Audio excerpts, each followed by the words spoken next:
Hello everyone and welcome back to Let's Play 80 Days.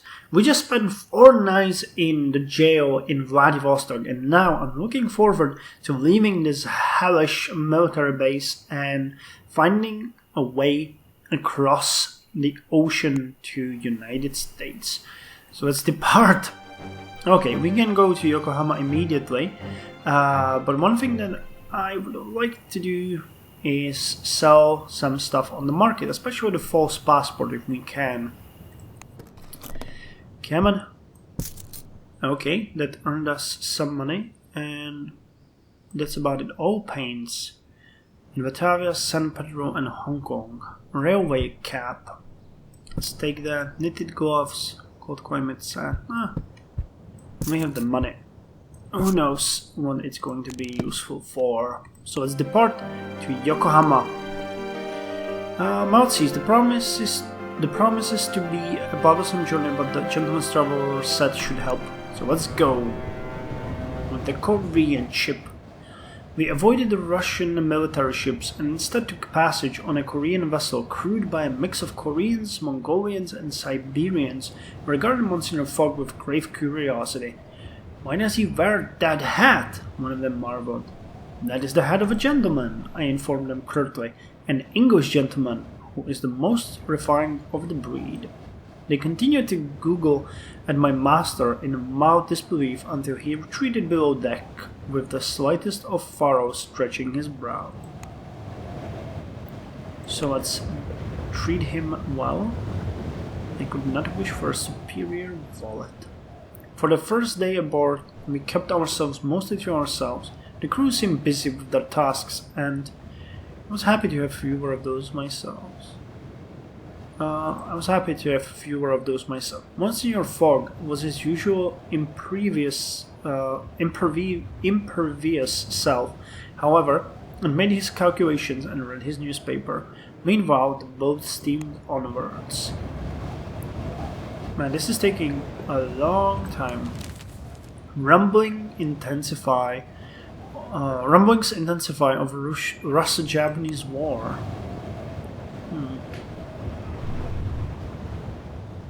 One of the cabin girls, Elena, spoke good English and was attached to us as translator, though she created as much conversation as she explicated.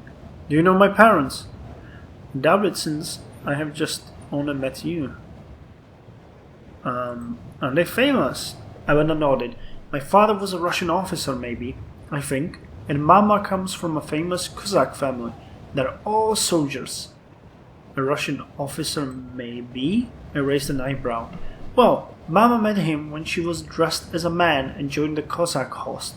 He was very surprised, I think." Elena shrugged. "Mama says he died of shock, leaving me as a present, but I think he probably ran away because Mama is so fierce." She looked proud rather than distressed at this prospect. I blinked down at the little cabin girl, rather at a loss as how I should respond. "That's nice," I hazarded, and she nodded enthusiastically. "Mama runs the boiler room, and the sailors are frightened of her," she told me rather wistfully. "One day I will be like her."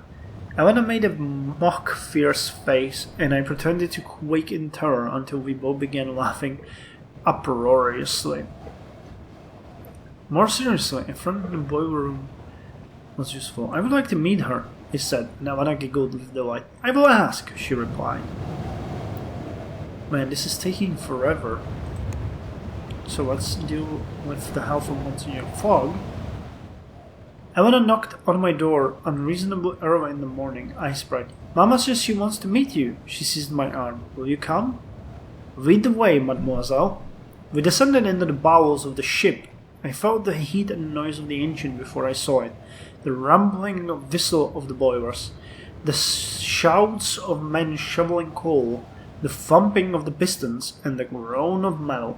A woman with muscular arms, sheened with sweat and hair shorn to her ears, presided over the activity with well-worn confidence. She glanced over to us and grunted.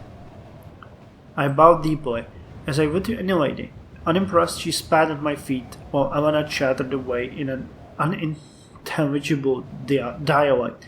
The formidable woman regarded her daughter with a certain detachment which masked deep adoration. The girl bloomed underneath her mamma's merest glance. We took our leave soon after, and Elena smiled at me radiantly. "Isn't she wonderful?" she breathed. I nodded enthusiastically, and Elena bestowed another bright smile upon me.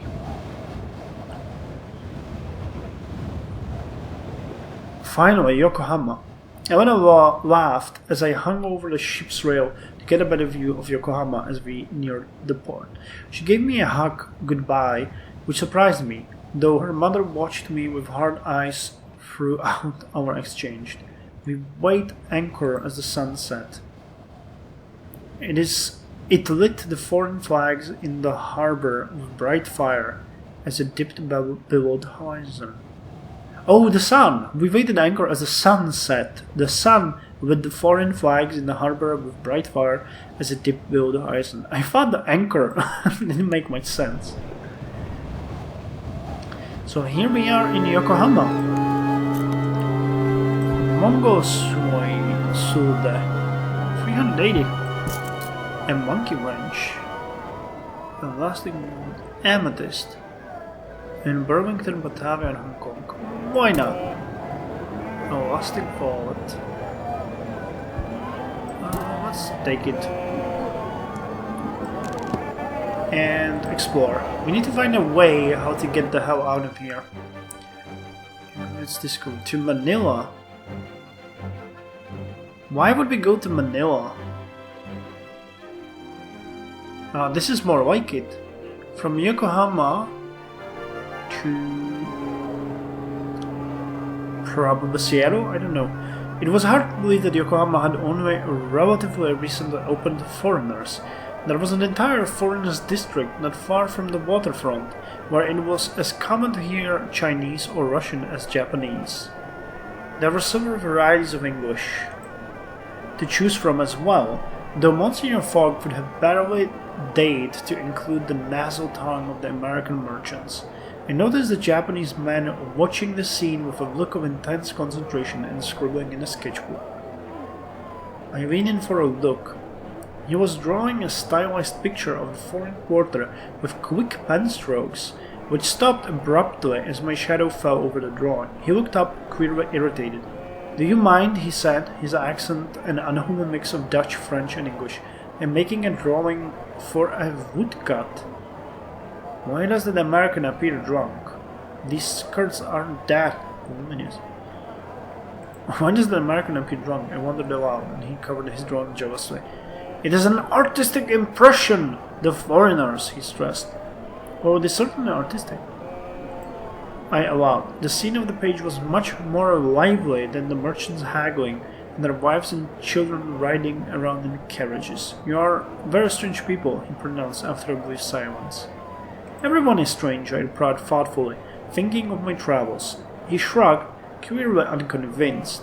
He covered one of the woman's skirt lovingly, his hand on the page, much gentler and kinder than his voice had been. Finally, he thrust the paper in my direction, assuring me that it was only a preliminary sketch. I accepted it gracefully, charmed that he had chosen to bestow a gift upon a near stranger. I stored it carefully.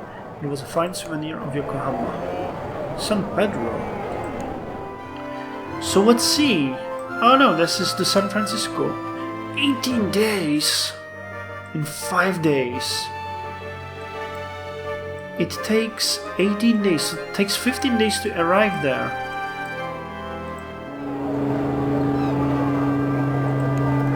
Wow, that's going to be something.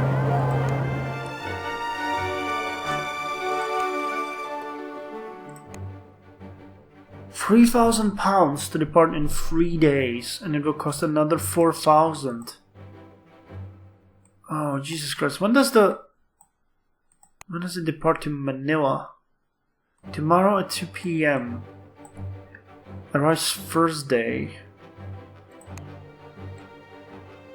And there is an airship through Honolulu. Hajun. Oh, that's probably someone else's trip. Damn, I would like to go with this, but I can't really believe it will make it. Day 35. And we would arrive in 18 days. That would be day 50... 54. If we went to Manila, the airship is much faster. How long does it take? Arrives first day.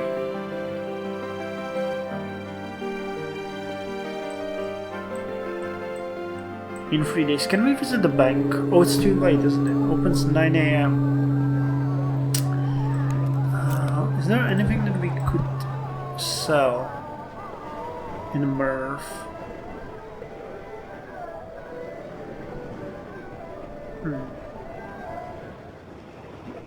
In San Pedro. Man, this is a pickle.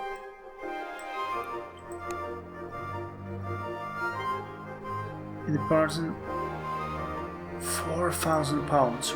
Wow, that is expensive. And then we would have to cross the entire America. I think that could work, but damn.